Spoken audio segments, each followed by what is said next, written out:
Əgər tonalinin rəngi mənə düz gəlmirsə, mən heç vaxt onu tullamıram, mən sadəcə qarışdırıram. Misal üçün, Holikanın bu BB kremi. Bunların rəngi yoxdur, hələ bir rəngdir. Bu da mənə tündür. Kifayətdir bu qədər. İndi götürürəm Flormar'ın bu konsilleri. Bu da mənə çox açıqdır.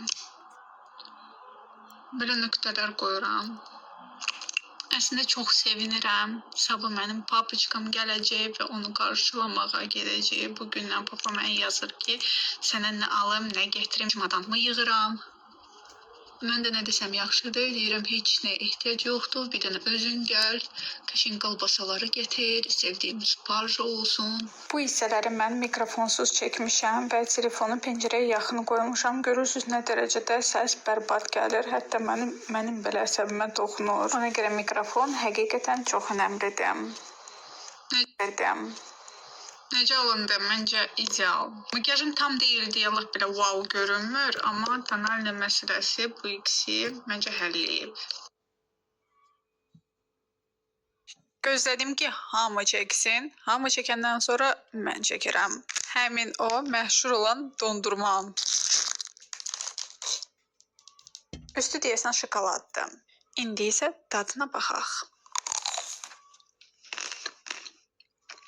Hələ ki, içində heç nə yoxdur.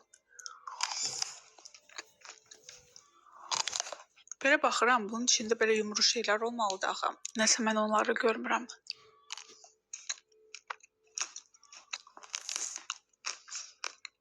Məncə tərif elədiyi qədər tərifə layiq deyil.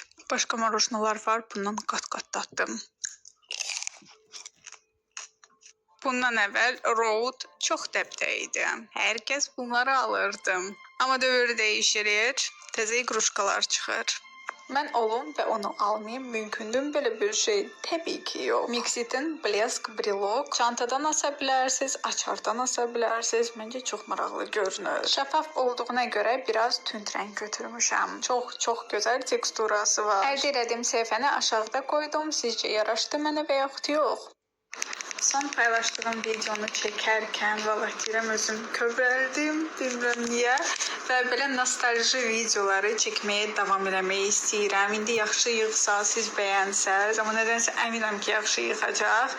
Çünki mən şəxsən belə kontent axtarıram və rus bir dənə bloger var, həmin illərin vibe-na görə videolar çəkir. Halbuki çox cavan qızdır da, yəni ki, onun bir 19 yaşı gücünə olar, amma elə qəşəng o vibe-ın paltarları tapır, videolar çəkir, belə dəhşət maraqlıdır da. Mən də fikirləşdim ki, o vaxtın dəbdə olan musiqi ilə look yığım. Bu şarf məndə 2010-cu illərdən, yəni məndədir, məktəb illərindən məndədir bu şarf. Yaxşı ki, tullamamışam. Bugünü gözləyirdi bu şarf. Siz niyə görə tullamıram? Çünki bu şarf mənə nostalji hissləri keçirir. Mən də belə əşyaları sevirəm. Hələ bir dənə parfümüm var. O da mənə universitet yox, məktəb illərimi xatırlayır.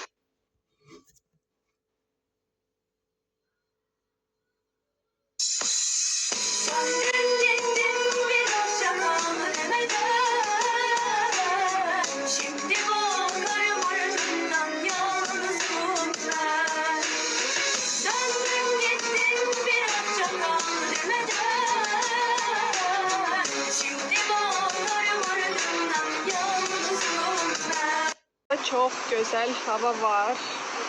Mən də özüm üçün belə kofe hazırladım. Bugün papanı qarşılayacağım.